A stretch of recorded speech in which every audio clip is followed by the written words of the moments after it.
ഇന്ന് ഈ പത്രസമ്മേളനത്തിൽ എൻ്റെ കൂടെ പങ്കെടുക്കുന്നത് ഡിവൈഎഫ്ഐയുടെ പൂഞ്ഞാർ ബ്ലോക്ക് കമ്മിറ്റിയുടെ പ്രസിഡന്റ് സഖാവ് ഇ എ സവാദ്, ബ്ലോക്ക് കമ്മിറ്റിയുടെ ജോയിൻറ്റ് സെക്രട്ടറി സഖാവ് ഷമീർ, ഈരാറ്റുപേട്ട മേഖലാ കമ്മിറ്റിയുടെ പ്രസിഡൻ്റായിട്ടുള്ള സഖാവ് ഷെബിൻ സക്കീർ, കമ്മിറ്റിയുടെ ട്രഷററായിട്ടുള്ള റാഫി, ഈസ്റ്റ് മേഖലാ കമ്മിറ്റിയുടെ സെക്രട്ടറി ഡേവിഡ്, പ്രസിഡന്റ് അമീൻ പാറയിൽ എന്നിവരാണ് ഈ പത്രസമ്മേളനത്തിൽ പങ്കെടുക്കുന്നത്.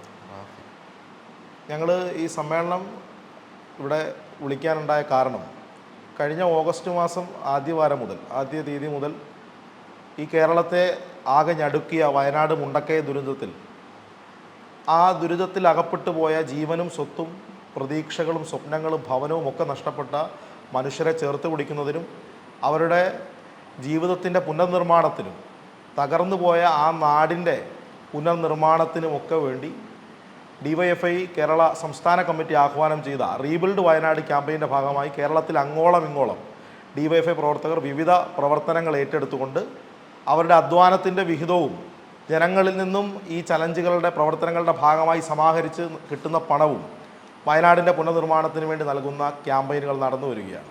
അതതിൻ്റെ പരിസമാപ്തിയോടടുക്കുന്നു. ഏതാണ്ട് നാളെയോ മറ്റന്നാളോ ഒക്കെയായി ആ ഫണ്ട് പ്രഖ്യാപിക്കുന്നതിലുണ്ടാവും.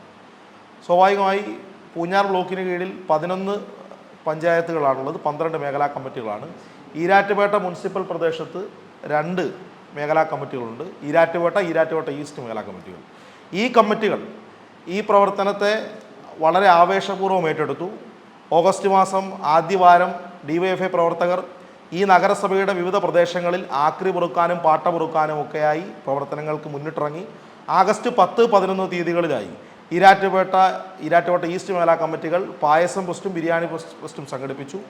ആദ്യഘട്ടം നമുക്ക് ഒരു കോട്ട നിശ്ചയിച്ച് നൽകിയിരുന്നത് 50,000 രൂപ വീതം 2 കമ്മിറ്റികൾ സമാഹരിക്കണമെന്നുള്ളതായിരുന്നു. എന്നാൽ സ്വാഭാവികമായി ഓരോ കമ്മിറ്റിയുടെയും ശേഷി അനുസരിച്ച് ആ കോട്ട ഉയർത്തുന്ന സാഹചര്യമുണ്ടായി. ഡിവൈഎഫ്ഐയുടെ ജില്ലാ കമ്മിറ്റിയുടെ കൂടി നിർദ്ദേശപ്രകാരം 1 കോടി രൂപ ഈ കോട്ടയം ജില്ലാ കമ്മിറ്റി സമാഹരിക്കണമെന്നുള്ള തീരുമാനം വന്നതിന് പിറകെ ഈരാറ്റുപേട്ടയിലെ ഓരോ കമ്മിറ്റികളും ഓരോ ലക്ഷം രൂപ വീതം സമാഹരിക്കണമെന്ന് ഞങ്ങൾ തീരുമാനിച്ചു.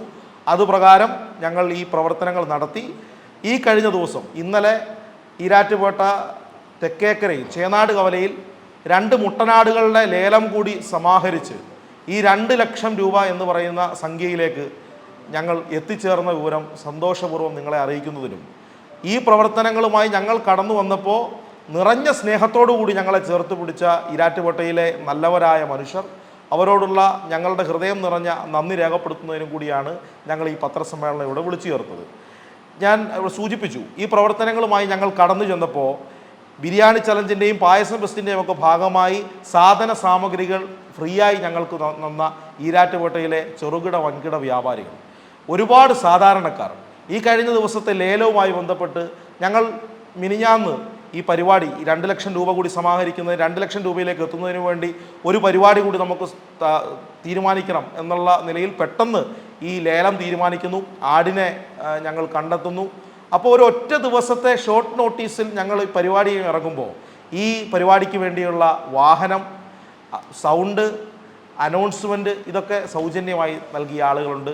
ഈ വാഹനം ഈരാറ്റുപേട്ടയുടെ വിവിധ പ്രദേശങ്ങളിലേക്ക് അനൗൺസ്മെൻറ്റുമായി കടന്നു ചെന്നപ്പോൾ സൗജന്യമായി ഇന്ധനം നൽകിയ ആളുകളുണ്ട്, ചെറുകിട വ്യാപാരികളുണ്ട്.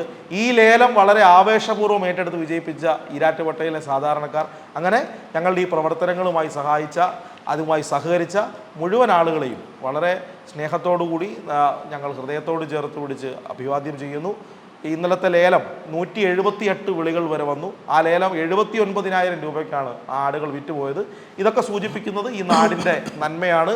ഡിവൈഎഫ്ഐക്കാരുടെ മേൽ ഡിവൈഎഫ്ഐ ഇത്തരം പ്രവർത്തനങ്ങളുമായി കടന്നു ചെല്ലുമ്പോൾ ഇത് അർഹരായ ആളുകളിലേക്ക് തങ്ങൾ ഉദ്ദേശിക്കുന്നതിനേക്കാൾ നല്ല നിലയിലെത്തും എന്ന സാധാരണക്കാരുടെ വിശ്വാസമാണ് ഈ പ്രവർത്തനങ്ങളെ ഈ നിലയിൽ വിജയിപ്പിക്കാൻ ഇടയായതെന്ന് ഞങ്ങൾ തിരിച്ചറിയുന്നു. ഈ പ്രവർത്തനങ്ങളുമായി സഹായിച്ച മുഴുവൻ ആളുകൾക്കും ഹൃദയം നിറഞ്ഞ നന്ദി രേഖപ്പെടുത്തുന്നു.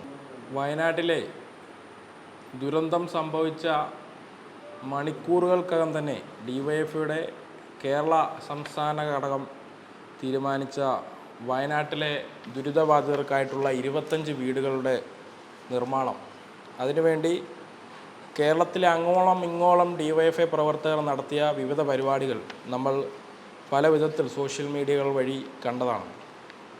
അതിൻ്റെ ഭാഗമായാണ് ഈരാറ്റുപേട്ടയിലെ ഡിവൈഎഫ്ഐ പ്രവർത്തകർ ആക്രി പറക്കിയും പായസം ഫെസ്റ്റ് നടത്തിയും ബിരിയാണി ചലഞ്ച് നടത്തിയും മുട്ടനാടുകളുടെ ലേല പരിപാടികൾ നടത്തിയുമെല്ലാം തുക കണ്ടെത്തിയത്.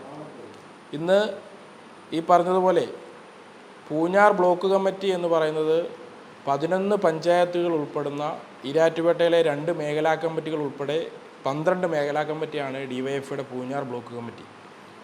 ഈ ബ്ലോക്ക് കമ്മിറ്റി നിലവിൽ ഞങ്ങൾ കഴിഞ്ഞ ദിവസം ഡിവൈഎഫ്ഐയുടെ കോട്ടയം ജില്ലാ കമ്മിറ്റിയുടെ സെക്രട്ടറി സഖാവ് സുരേഷ് കുമാറിന് 5,41,000 രൂപയുടെ ചെക്ക് തുക കൊടുത്തു കൈമാറിയിരുന്നു. ഈ വരുന്ന 2 ദിവസങ്ങളിൽ ഞങ്ങൾക്ക് കോട്ടയം ജില്ലാ കമ്മിറ്റി ഞങ്ങളോട് പറഞ്ഞിരിക്കുന്നത് ഏകദേശം 7 ലക്ഷത്തോളം രൂപ കുറയാതെ ഇവിടെ നിന്ന് സംഘടിപ്പിക്കുക എന്നുള്ളതാണ് നമ്മളോട് ആവശ്യപ്പെട്ടത്. ഞങ്ങളത് 7 ലക്ഷം എന്നുള്ളത് അതിൻ്റെ മേളിലേക്ക് കൊണ്ടുപോകാനുള്ള പ്രവർത്തനമാണ് ഇപ്പോൾ നിലവിൽ പൂഞ്ഞാർ ബ്ലോക്കിലാകെ തന്നെ നടത്തിക്കൊണ്ടിരിക്കുന്നത്. അതിൻ്റെ ഭാഗമായി വളരെയധികം ഈ നാട്ടിലെ ജനങ്ങൾ, ഈരാറ്റുപേട്ട നഗരത്തിൽ ഈരാറ്റുപേട്ട പ്രദേശവാസികളായിട്ടുള്ള ആളുകൾ ഡിവൈഎഫ്ഐ നടത്തിയ ഈ ക്യാമ്പയിനുകളോട് വളരെ നല്ല രീതിയിലുള്ള പ്രതികരണം നടത്തി. അതിൻ്റെ ഭാഗമായി ഈരാറ്റുപേട്ടയിലെ 2 കമ്മിറ്റികൾ കൂടി 2 ലക്ഷത്തോളം രൂപ സമാഹരിച്ചു എന്ന് പറയുന്നത് ഞങ്ങളെ സംബന്ധിച്ചിടത്തോളം, ഡിവൈഎഫ്ഐയെ സംബന്ധിച്ചിടത്തോളം വളരെ വലിയൊരു കാര്യമാണ്. അത് നിങ്ങളുമായിട്ട് പങ്കുവച്ചതാണ്. എന്തായാലും ഇവിടെ വലിയ രീതിയിലുള്ളൊരു മുന്നേറ്റം ഞങ്ങൾക്ക് ഉണ്ടായിട്ടുണ്ട്. ഈ ക്യാമ്പയിനുമായി ബന്ധപ്പെട്ട് ഡിവൈഎഫ്ഐക്ക് അടക്കം ഉണ്ടായിട്ടുണ്ട്. ഞങ്ങളുമായി സഹകരിച്ച ഈ നാട്ടിലെ എല്ലാവരോടും ഒറ്റ വാക്കിൽ നന്ദി പറഞ്ഞു നിർത്തുന്നു. ബ്ലോക്ക് ബസ്റ്റർ ഓഫർ 5 കാറുകൾ, 100 ബൈക്കുകൾ, 100 പേർക്ക് ഇന്റർനാഷണൽ ട്രിപ്പ്, 100 പേർക്ക് റിസോർട്ട് വെക്കേഷൻ. ഓരോ ദിവസവും 1 ലക്ഷം വീതം ക്യാഷ് പ്രൈസും കൂടാതെ 15 കോടിയുടെ ഉറപ്പായ ഡിസ്കൗണ്ടുകളും സമ്മാനങ്ങളും. മൈജി ഓണം മാസോണം സീസൺ 2.